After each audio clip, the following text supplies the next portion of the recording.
hoje aqui reunidos para fazer uma entrevista com a analista Liliana Valéria Cris Abeide, do nosso instituto, o IPAC.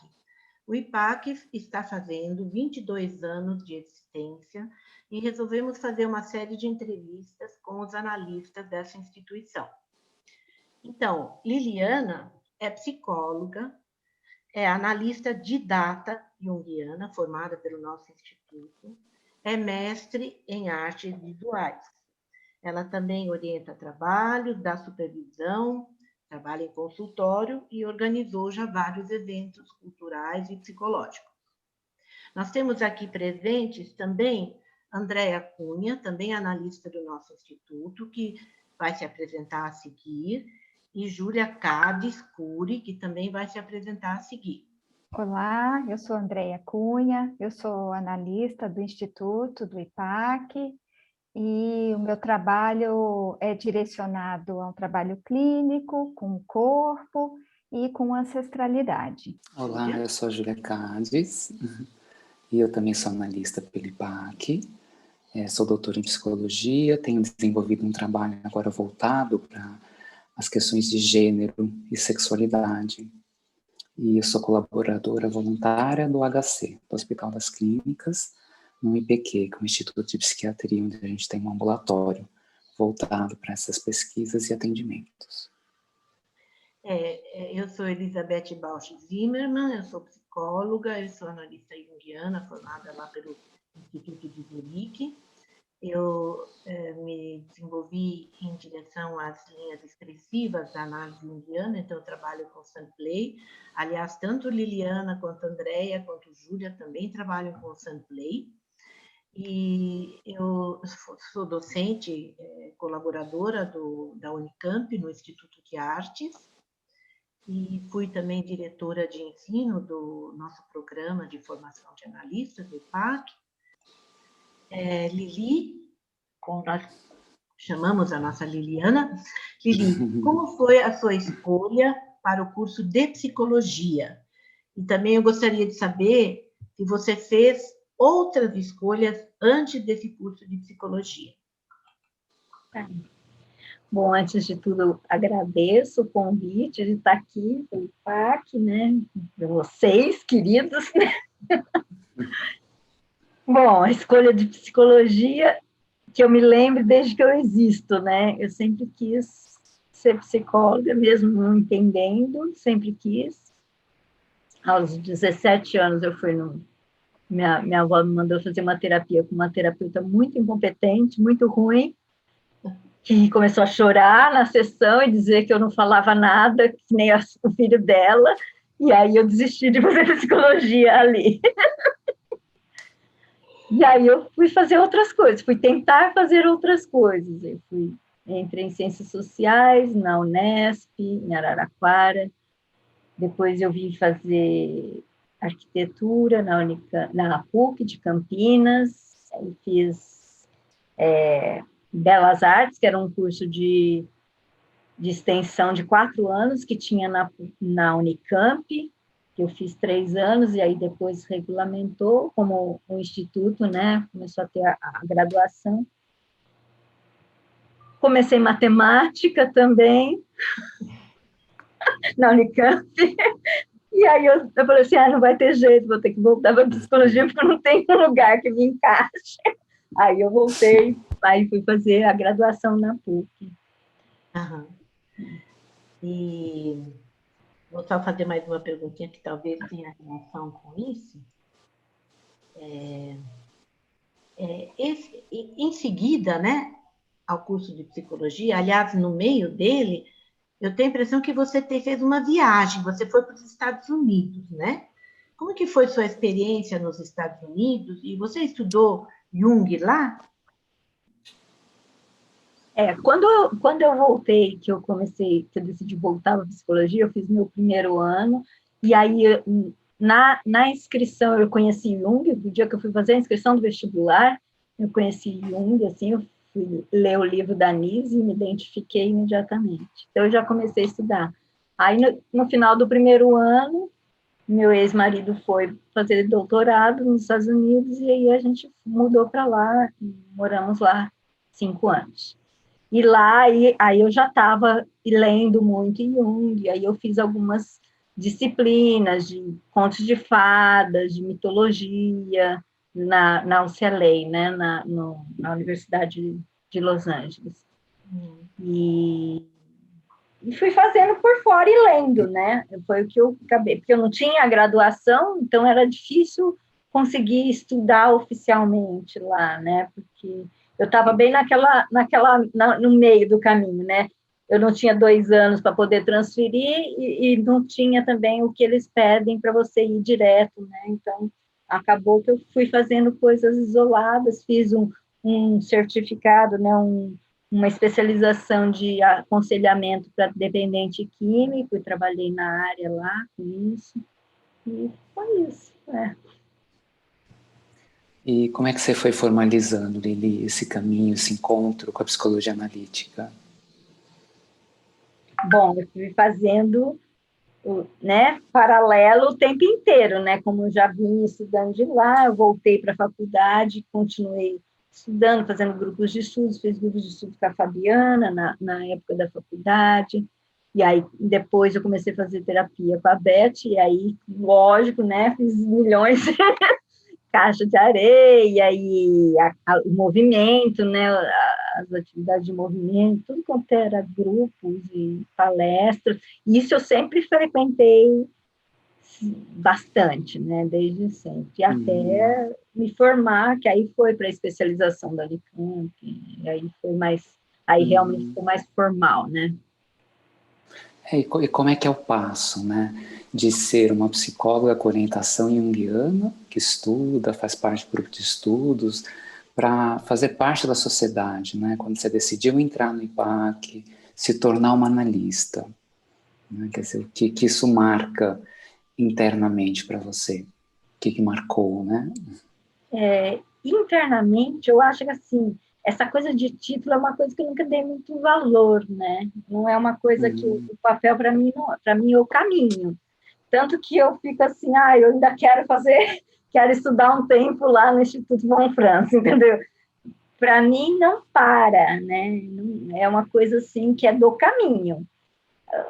Os títulos são consequências, porque não faz sentido se for pelo título. Para mim faz sentido por estar mais próximo, por ter o envolvimento, que eu sempre falo, né? Sempre pergunto, as pessoas me perguntam, mas vale a pena fazer a afirmação? Eu sempre falo, vale a pena, porque você vai estar debruçado naquilo, aquilo não tem como não acontecer em você. Sim. Tem. Essa ideia do tripé, né, que são seminários, análise pessoal, as supervisões, né? Exato. Dá uma vivência muito particular, né? E como é que seu mestrado entra nesse caminho, em termos de processo mesmo, de experiência, de contato com as artes, com a música? Bom, contato com a música é da minha vida, né? Mas, assim, com as artes também eu tive essa história, né, da arquitetura, das belas artes, né, que já estava ali no instituto, né, do IA, da Unicamp, né? O mestrado foi do meu processo, né? A princípio eu fui para o mestrado porque eu queria fazer a formação em Zurique. E aí depois, até porque eu fui fazer a seleção lá, não fui aceita, mas eu sempre lembro dos sonhos que eu tive, né? Teve um sonho que o Joel, na minha entrevista para entrar no IPAC, né?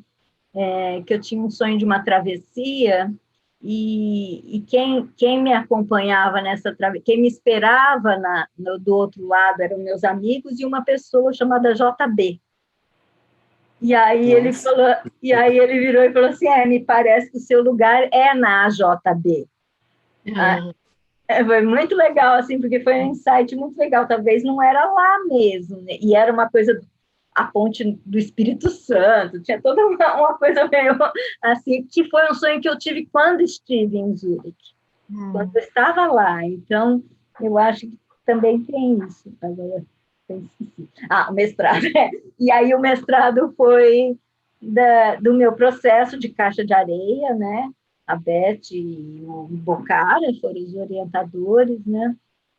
E aí foi sobre o meu processo de caixa de areia, falando, né, do símbolo do coração e dessa coisa da transformação simbólica, né? Qual era o caminho disso, né? Por ser nas artes, né? O processo criativo como uma transformação, né?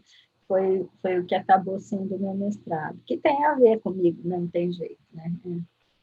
E com música também. Exato, porque na apresentação da monografia, na verdade, foi fazer o cenário, né? E aí tinha aquele amigo nosso pianista, né?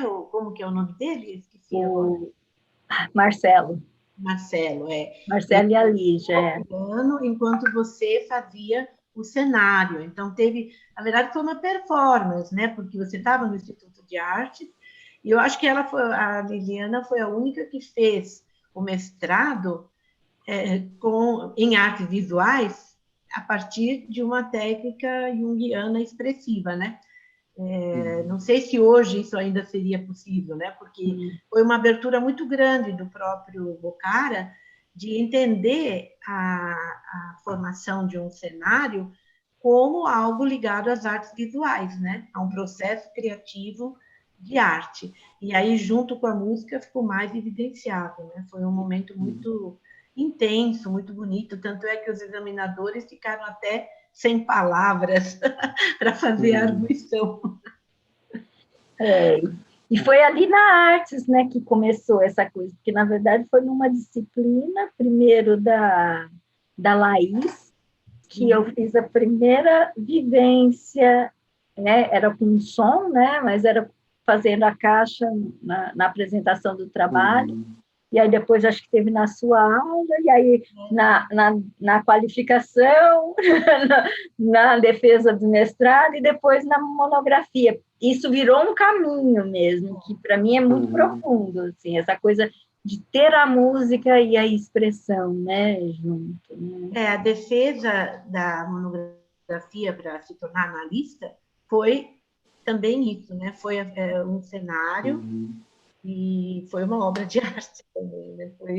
Foi dentro dessa sequência. Nós não perguntamos sobre a especialização, mas você mencionou, né? Quando a Júlia perguntou sobre como foi o caminho mais formal, né?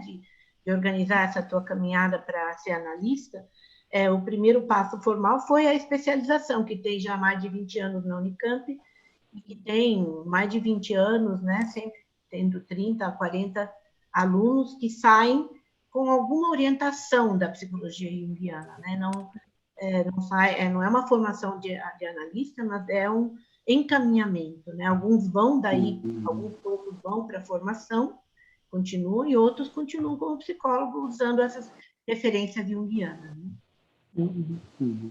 Eu fiquei lembrando, né, da Lili contando que fez muitas coisas, né, arte, arquitetura, um pouco de arquitetura, sociologia, ciências sociais, né, e pensar assim que dentro de um processo de crescimento, dentro desse processo de integração, né, de ampliação, de complexificação da nossa relação com a gente, com o todo de nós, com a vida, né, os seus trabalhos, eles têm essa marca da síntese, né? Eles têm essa marca onde você agrega, né, essa experiência com a arte, com a música, não é? Com o seu olhar assim, social para o mundo, né? Esse espírito agregador, né, que a gente percebe muito em você, né? No seu fazer pessoal e no seu fazer coletivo também, né? Você tem alguma coisa para comentar sobre isso, assim, que vem espontaneamente? Eu acho que é essa coisa. Eu tenho pensado muito nessa, né, essas coisas da arte, da música, né, que que é uma coisa que está muito presente na minha vida, e recentemente, nos últimos anos, eu tenho pensado muito na bossa nova, né?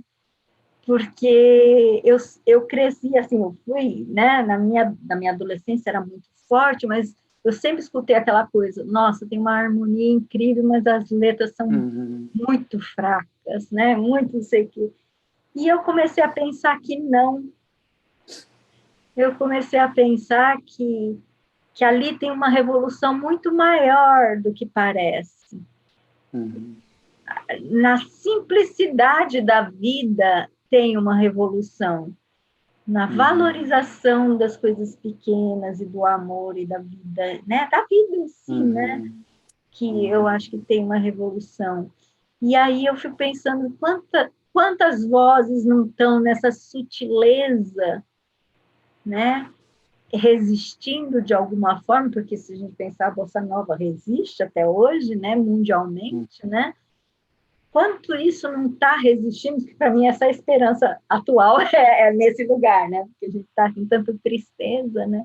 Eu não tenho como separar o coletivo desse pequeno, né? Eu penso em mim, mas eu penso no coletivo também, né? Que resistência é essa? O que é essa vida que tem que, né? Tem espaço e tem uma sutileza aí acontecendo, né? Que a gente às vezes não percebe. E o amor, Lili? O amor, que você fala tanto do amor, eu tenho corações aqui de ter assistido, acho que a sua defesa, e todo mundo saiu com um coraçãozinho, né? Como é que é isso do amor? É o do seu tema trabalho, né? Na sua visão de mundo. Que surgiu mesmo, o coração em si surgiu dessa coisa da análise mesmo, com a Beth, lá atrás, primeiro muito disfarçado, né? E depois foi tomando uma cara, lógico, em cima de muita dor. Não estou dizendo que não tinha isso, porque acho que a dor existe, né? Eu acho que o amor, ele não é bonitinho, né? Eu acho que ele é forte. Ele é forte. Eu entendo como também revolucionário, né?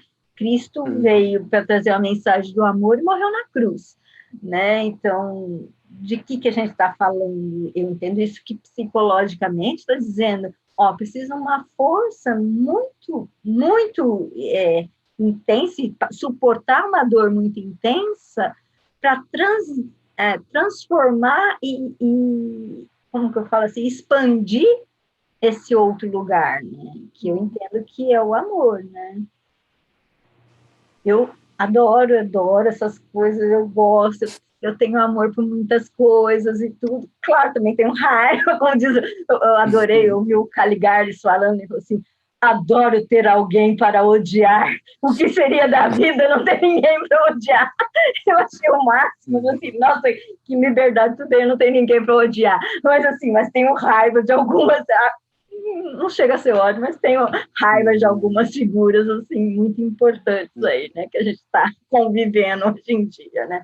Mas, assim, que eu acho que faz parte, né? Porque não dá para também... A gente não pode servir a Deus e ao diabo, né? Não tem como. Se for para servir ao amor, é o amor, né? Não tem meio jeito, né? Só para linkar... Desculpa, fala, Beth. Eu queria continuar com o amor. O amor é uma força agregadora. Quer dizer, uma vez eu assisti uma palestra no Instituto do Cérebro, há muitos anos, mais de 20. E quem estava dando a palestra era uma pessoa que estava falando sobre o câncer. Era um hospital, né, no Cândido Ferreira, que estava acontecendo no Instituto do Cérebro.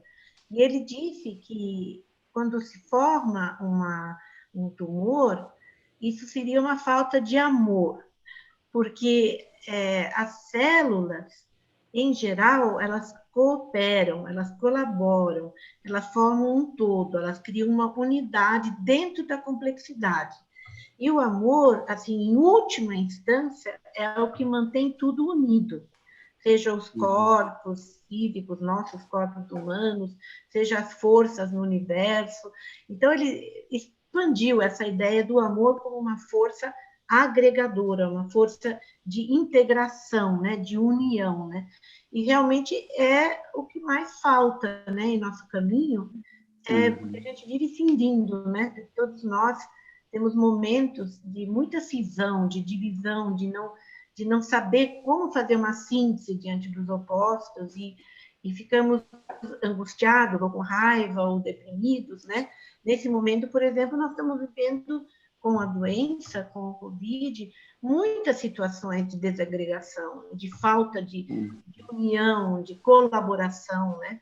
Então, eu entendo o amor na tua vida, Lili, como todo o teu processo foi sempre de procurar integrar as vivências que você tinha, por mais difícil. Você teve momentos de muita dor. Eu lembro, por exemplo, nos cenários, quando você punha o coração, e em cima tinha um arame farpado, tinha espinhos. E a gente olhava aquele cenário e doía, né? Quer dizer, era um coração sofrido. E depois isso foi evoluindo. Quer dizer, você passou por muitas etapas. Como é o processo de individuação ou de autoconhecimento? Né? Bom, só me lembrei disso, dessa palestra de que as células também são saudáveis porque elas colaboram entre si, né? Na natureza, as raízes das árvores, elas se integram e elas se nutrem mutuamente. Então, é algo que é do universo mesmo, não é só do reino humano, né? Os animais, quando os animais demonstram comportamentos de amor, de acolhimento, né? E aí, André? André, pode falar, Júlia. Não, era nessa linha mesmo, né, que eu também ia comentar, como a Lili tem essa marca, né, dessa presença, dessa resiliência, dessa sustentação desse espaço, né, para que essas forças se agreguem, né, no trabalho, na persistência, na constância, nos muitos atendimentos, está sempre lá, né, Lili, pronta para acolher, né, para participar. Então, acho que ficou mais claro um pouco, assim, o que motiva essa ação sua, né? Tão empoderada, tão persistente, né? Que vem dessa força mesmo, né? Ou dessa fé de acreditar no amor, né? Por mais que doa, por mais que demore, né? Você está sempre porque aí não faz sentido, né? Se você não... Para mim, né? Bem para mim. Não faz sentido não ter a coerência, né? Se eu acredito, eu tenho que tentar viver aquilo o máximo possível. Lógico que né? Às vezes dá a impressão que você vai se despedaçar, mas... Pois é, mas, né? Como é que você volta e entende o que é isso, né? Que crença, o que é essa... Porque para mim é uma fé absoluta mesmo. Eu realmente confio muito no amor.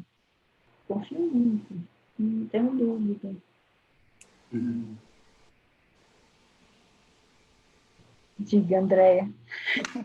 Eu fico pensando num monte de coisa, né? Fico pensando assim, na coisa criativa, que eu acho que sai desse lugar também, né? Da criativa, do juntar as pessoas, das palestras, das coisas que você movimenta, faz, do número de pessoas que você agrega em volta de você, de tudo quanto é lugar, né? O pessoal de Ribeirão, o pessoal de tantas cidades aí, né? Que nem sei, pessoal de São Paulo, a música que volta aí de novo. Como é que é essa coisa do criar, Lili? Eu sei que é espontâneo, mas... Eu acho que eu costumo falar, eu só tenho um planeta em Terra, né? Então é difícil ficar na Terra. Muito difícil. Então, eu acho que criar já é parte de mim, né? Desde muito. Eu sempre tive muito essa coisa da fantasia, né? Tanto que eu brinco assim, né? Uma vez que eu fui fazer a experiência lá do Daime, né? Eu falei assim, ai, gente, que coisa mais horrorosa. O corpo, aquela coisa, ficar se sentindo mal, não deixa você viajar. Eu não conseguia, porque a coisa do sentimento do corpo não me deixava eu fazer. Eu falei assim, eu tenho viagem muito mais espontânea, sem esse troço. né? Então, eu acho que o criativo, ele faz parte, né, de mim, assim. Acho que eu sempre... O mundo sempre foi, né? Conversar com as pessoas, às vezes que eu não podia, eu sempre conversei na imaginação, né? Essa coisa, de alguma forma, a música, para mim, é muito isso, e nessa outra dimensão, mas de pequena já tinha essa coisa do desenho, um pouco também, né? Dos filmes, né? Eu assistia muito filme e eu ficava assim, nossa, mas o que será que passou na cabeça dessa pessoa? Por que será que aconteceu isso, né? Eu queria entender o que tinha dado aquela situação, por que tinha separado o casal, o que fosse, né? Então, acho que o criativo está aí, né? Dia a dia mesmo. E como é que esse criativo, ele é um instrumento, assim, no seu trabalho analítico? É um instrumento consciente ou você integra intuitivamente? Às vezes é consciente, às vezes vem, né? Aí eu não percebo. Às vezes depois eu me dou conta, né? Mas é uma coisa assim, até essa coisa da criatividade da arte mesmo, é uma coisa que muitas vezes apareceu no consultório, né? Então, e de mil formas já apareceu, né? Então, de forma de uma pessoa que escreveu um conto que foi magnífico, assim, um conto super transformador, e a gente foi trabalhando esse conto, dança já teve dentro do consultório, fotografias, aí a tarefa que eu dava, vai fotografar, depois você me traz. E aí a gente trabalhava a fotografia, né? Então, eu acho que essas coisas, eu acho muitas vezes intuitivo e às vezes assim, nossa, tem que achar, onde que pega esse criativo? Porque eu acho que o criativo, ele tira da morte um pouco, né? Então, às vezes a pessoa chega muito calcificada mesmo, aí como é que ativa esse criativo para a vida ficar mais presente? E no momento, nós estamos passando pela Covid, né? E você já foi entrevistada sobre esse tema, né? No outro momento. Eu não vou te perguntar como que você se sente ou se você tem esperança, mas, assim, como que você imagina o futuro a partir do que nós estamos vivendo hoje, tanto pessoal, mas mais dentro da psicologia junguiana, né? Como que você vê qual a perspectiva que te vem quando você pensa o mundo inteiro está passando por essa intervenção que é tão radical, né? Principalmente aqui no Brasil, e se você tem alguma visão prospectiva em relação ao futuro. Eu fico muito pensando, eu tenho pensado até depois do journal, inclusive, né, porque eu fico, né, com aquelas reflexões, assim, e eu tenho pensado muito dessa coisa, quando que vai ser, né, aí pensando primeiro na psicologia analítica, quando que a gente vai poder deixar isso mais social, no sentido de tirar as diferenças, de abrir espaço para as diferenças, né, para os negros, para os indígenas, para os pobres, né, que a gente tem muito, me incomoda um pouco de não ter, inclusive de não poder ter essa troca, né, com esse olhar, sabe, dessa discussão. E aí eu acho que, de verdade, acho que a gente está calcificando mesmo, a gente está calcificando no sentido de cozinhando mesmo. Eu tenho a impressão, assim, depois de um ano, né, um pouco mais de pandemia, eu acho que agora o contato interno está começando a aparecer, né? Eu acho que agora as pessoas meio que não tem mais aquela coisa, nossa, vai acabar daqui um mês. Então, eu acho que agora o fogo realmente está queimando. E eu espero, a minha esperança é que isso traga para o coletivo, que isso traga para uma solidariedade, uma coisa mais humanizada, porque a gente não está. Eu penso muito essa coisa do próprio capitalismo, que para mim não faz o menor sentido ainda existir. É lógico que eu não vou ver, não vai ser na minha vida que eu vou ver a queda do capitalismo, mas eu fico esperando que já está tendo algumas rachaduras, né? Então, eu fico esperando, se a solidariedade aumenta, eu acho que não faz mais sentido ter esse sistema de exploração, não faz sentido. Exploração e consumo, né? É. Tem limites, né?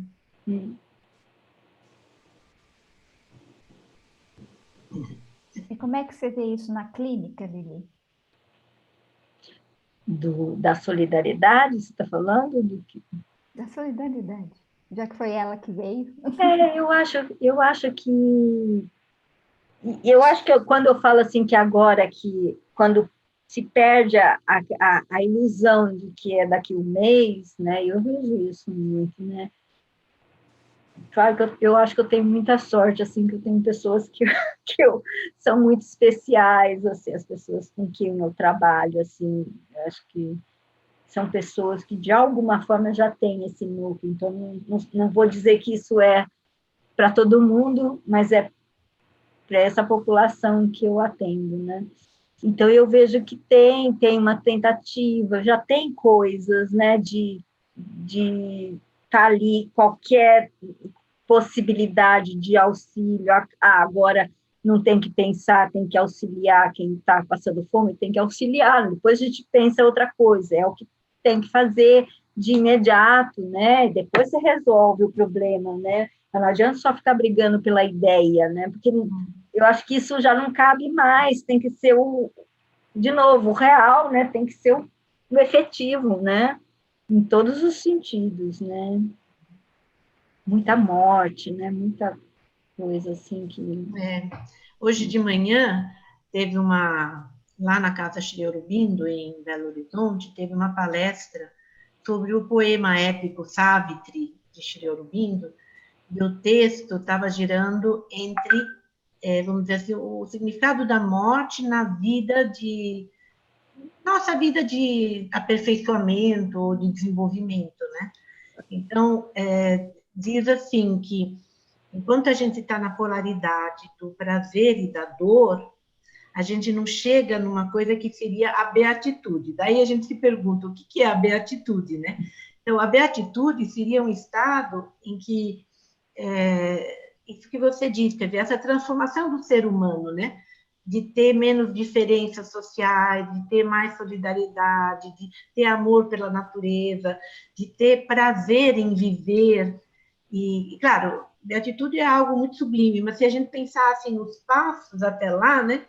Ele falou que a morte traz dor, mas ela pode também trazer outro sentimento, porque às vezes você precisa de uma morte para poder ir para uma outra etapa na tua vida, né? Muito difícil isso. Normalmente o ser humano não aceita isso, né? É um limite muito difícil de ultrapassar. Mas eu achei uma certa coincidência ter esse tema hoje de manhã, né? Porque o caminho que a gente percorre sendo analista ou sendo analisando é coberto dessas oscilações, né? Ele ainda falou, o Ricardo, lá na Casa Shri Aurobindo, ele ainda falou que normalmente a gente vive nas marolas, a gente vive nas ondinhas do mar, e a gente não penetra lá no fundo do oceano, onde talvez exista uma coisa diferente, que não só a alegria e a dor, o prazer e a dor, né? Mas são coisas que, como você diz, nesse momento não dá para ficar filosofando muito, né? Tem que agir na medida do que é possível para cada um de nós, né? No trabalho, sei lá, se alguém te pede alguma coisa na rua, ou colaborando com as instituições, quer dizer, a gente está sendo convocado mesmo, né? E qual que é a sua mensagem, Lili? Mensagem que você quer deixar para a gente? Amor. Porque eu acho que não é minha essa mensagem, né? Eu acho que é uma mensagem que já está aí há mais de 2000 anos. E que eu sempre falo isso, a gente ainda não aprendeu, né? Mas quando você falou Você falou, você nem mencionou que é um congresso, você falou só na JAP, né? Como é que você falou? Journal? No Ah, Journal. O Journal, para quem não sabe, foi um congresso que aconteceu online. E eu acho que ali, a pergunta que a Júlia está fazendo tem a ver com as apresentações daquele congresso, porque tinha apresentações bem teóricas sobre autismo, narcisismo, vida intrauterina, vida periuterina, relação com ânima e ânimos hoje, nos dias atuais, né? Teve muitas coisas dentro da linguagem da psicologia analítica, mas teve também, principalmente na palestra do Roberto Gambini, teve muito uma indicação para o futuro, não só de cada indivíduo, mas da psicologia analítica também, né? Então, eu acho legal repetir essa pergunta da tua mensagem, pensando, porque a psicologia analítica ela é uma abordagem que pressupõe alguma coisa dessa solidariedade ou desse desenvolvimento, né? Então, aí eu te pergunto de novo o que a Júlia perguntou, assim, como que você vê a mensagem, a partir de você, da psicologia analítica para o nosso tempo? eu acho que aí, até pensando em coisas que foram discutidas lá, né? Eu acho que tem uma coisa de posicionamento, né? Que não dá para essa coisa que eu falo muito, né? Não dá para servir a Deus e ao diabo, né? Aí o Gambini falou essa coisa da luz, né? Ele trouxe da busca da função sentimento, da compaixão, né? Que super concordo. E aí, na última palestra, né, que foi do Cláudio, esqueci o nome da Cláudio Melli, esqueci o nome da outra pessoa, não era? Esqueci o nome dela, mas aí que eles usaram o oráculo, né, eles usaram o tarô e o I Ching. E aí, inclusive, o Gambini falou assim, parece que a resposta está aí nos antigos, né? Os antigos dizem que a gente tem que renascer e tem que transformar, né? E não tem outro jeito para chegar na compaixão. Se a gente continuar com essa coisa, né? O meu é que é importante, o seu não é, o meu é mais importante do que o seu, né? Isso não tem como. E pensando na dialética junguiana, eu não consigo compreender. Eu não consigo compreender. Para mim é contraditório não ter. Né? Não ter a diversidade mais presente, né? Porque isso também foi uma coisa falada ali, né? A diversidade tem que estar mais presente, né? Então, eu espero... E já há algum tempo, né, a IAP vem, né, eles vêm falando da coisa do negro, para olhar para isso, né? Então, eu acho que tem aí umas tentativas de olhar para essa busca dessa diversidade. Então, eu acredito que isso vai acontecer.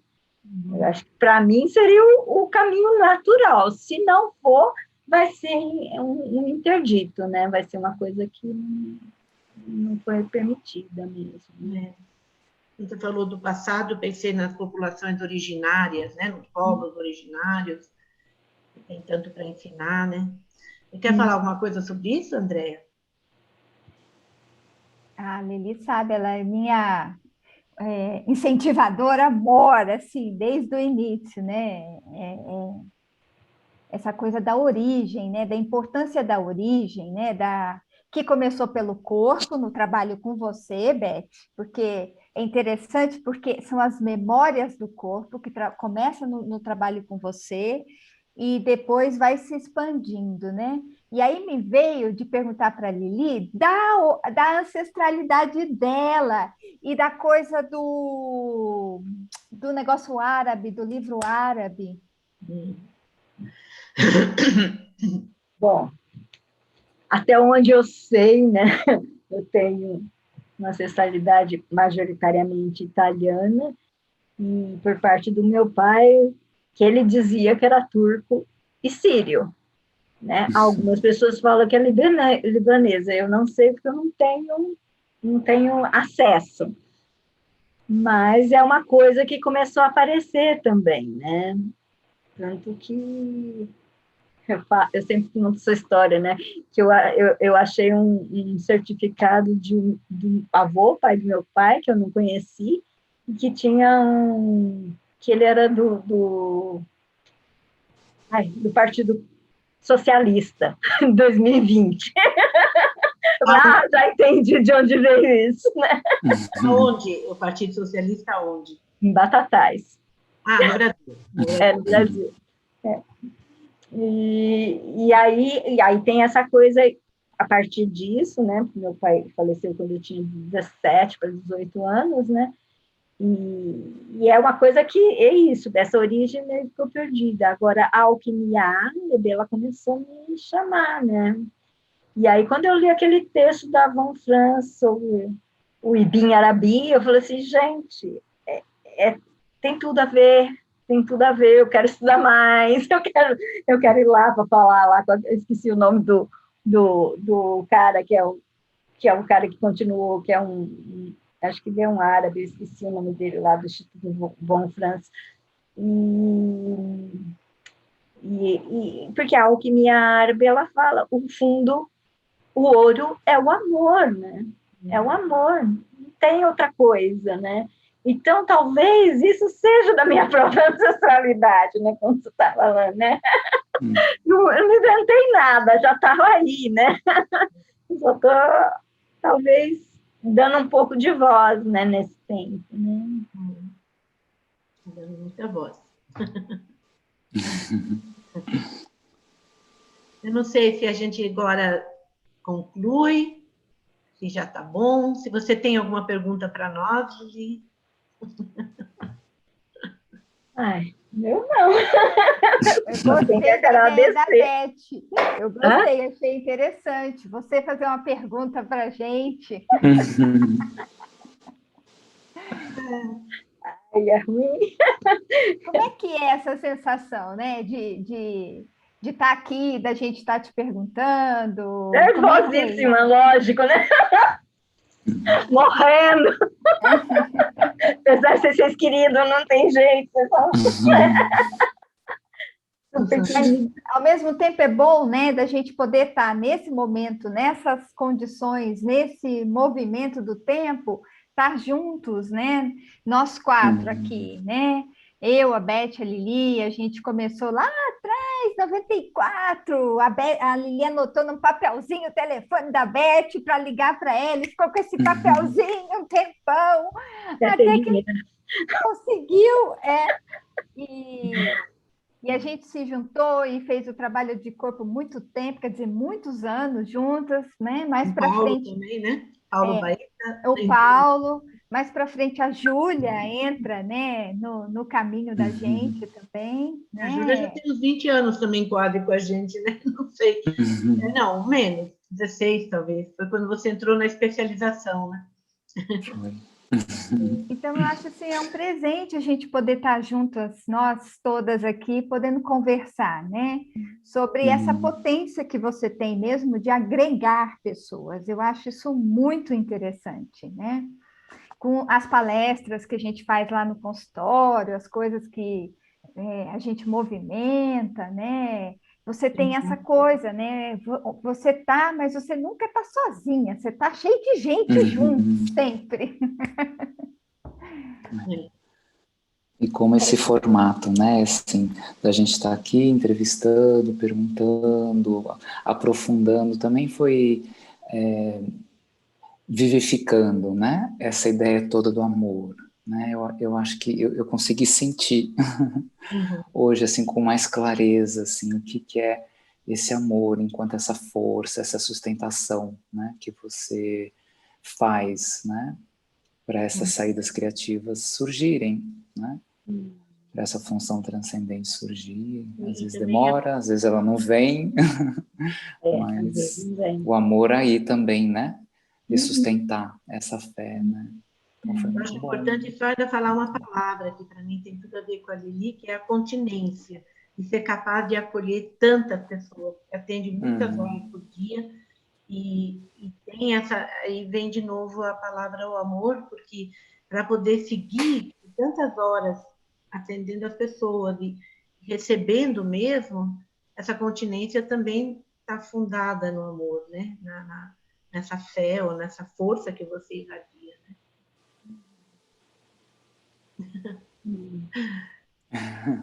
Eu até postei no que eu hoje, acho que foi hoje ou ontem, né? Tem uma música que a Zélia Duncan cantou, né? Que chama Alguém Cantando, né? Do Caetano. E aí, no final da música, ela fala assim: o que você quer que os outros ouçam com a voz que você está dando para eles, né? Está emitindo, né? E aí eu acho que tem um pouco disso. Eu tenho pensado muito na voz, né? Porque tenho tido uma série de sonhos com microfone, né? Então, essa coisa do que voz que tem que ser ouvida, né? E eu acho que... E às vezes não é, né? E às vezes não é coerente. Então, eu fico sempre pensando nessa... Como é que dá para ter essa coerência, né? E aí vocês podiam falar, já que eu tenho que perguntar, vocês podem falar, cada um pode falar um pouquinho. Sobre a voz... Não, mas eu acho que... Diga, Júlia. Não, eu só ia dizer assim, que para mim fica muito essa ideia assim, da sustentação, né? Quando eu te perguntei da mensagem, né? De sustentar esse espaço, né? De mergulhar mais para dentro, né? De se dar conta mais do fora, né? Tantas vias que a gente fica tão envolvidos na busca de trabalho, de sobrevivência, de cumprir as tarefas, né? E de alguma forma a pandemia ela alterou, né? Essa rota, esse rumo, né? E é isso, ela abre essas possibilidades dessas outras vias quando a gente tem atitude simbolizadora, como a Beth diz, né? Ou parece que as pessoas ficam em sofrimento, né? Travadas. Eu sinto muito isso no consultório, né? Paralisadas na dor, né? Na angústia, na perda, né? Na morte e não consegue sustentar esse espaço da fé que ajuda a olhar esses horizontes, né? Que você está falando, né? E então ficou para mim, né? Dessa conversa, essa mensagem do amor enquanto essa força, assim, né? De sustentar essa travessia, né? Dessa noite escura da alma para encontrar, né, essas novas vias, né, que estavam antes escondidas, imperceptíveis. Né? Oi? Saber que a luz vem, né? Eu acho que isso é importante. Né? Mas quando a gente pensa na palestra do Gambini, tem um momento de desespero mesmo, né? Que eu achei tão incrível, porque uma pessoa madura e tão formada, né? Tão inteligente, culto, quando ele apresentou o texto, ele apresentou com uma intensidade, mostrando como a coisa está muito difícil mesmo, como a luz está, assim, quase não dá para ver, né? Como está muito escuro tudo, né? E que não dá para ficar falando assim, levianamente, vamos dizer assim, o amor vai resolver tudo, por exemplo, né? Ou a luz vai aparecer de qualquer forma, né? Não é assim. A gente não sabe. Tem que trabalhar para chegar na luz também. Tem que trabalhar pelo amor. Eu sempre falo assim, a gente trabalha para ter dinheiro, não trabalha pelo amor. Como é que faz isso? Tem que, né? É custoso, né? É uma aventura também, né? Sim. Bom, eu acho que eu vou agradecer. André vai falar? Lili. André, você quer falar ainda? Eu quero só dizer, né, que muito obrigada por você ser essa pessoa incrível que você é, né? É minha irmã do coração, né? Não tenho o que dizer, né? Eu concordo com a Beth, a gente está atravessando, e com todos, a gente está atravessando um período extremamente difícil, né? Tem dias que a gente respira fundo para resgatar o ar, e olha que a gente tem condições de privilégio, então, né, até paradoxal, mas assim, obrigada, viu, por toda a esperança de transformar as coisas, por mais esquisitas que elas às vezes pareçam. Pode falar, Beth. Obrigada. Agora vou passar para a Júlia. Eu só agradeci pela tua presença e a presença dos colegas também, das colegas. para fazer essa entrevista e vou passar para a Júlia para ela dar uma fechada geral. Também agradecer, né, de novo, essa força que chega para a gente, que abraça a gente, né, que inspira a gente, né, a persistir, a sustentar, né, e acho que com essa conversa hoje ficou mais claro, assim, como exercitar, como vivenciar na prática esse amor que você fala tanto, né. E eu acho que estamos 4 fãs aqui de você, 3, né? 3 fãs que te amam muito, né? E como nos reunir, né, e estar juntas também, né, e lembrar disso como é importante a rede, né, para essa travessia. Né, e esse isolamento também nos enfraquece um pouco nesse sentido, né? E a gente perde essa oportunidade de agregar, de agregar o afeto, né, a força, a troca das experiências. Isso também ajuda a alimentar, né, a fé, esse esforço, tudo que você estava falando, né? Então, muito obrigada, né, por esse encontro, por essa mensagem linda, pela oportunidade de estarmos juntas aqui. Amamos você, eu amo você. Obrigada a vocês. Um beijo grande. Tchau, queridas. Tchau.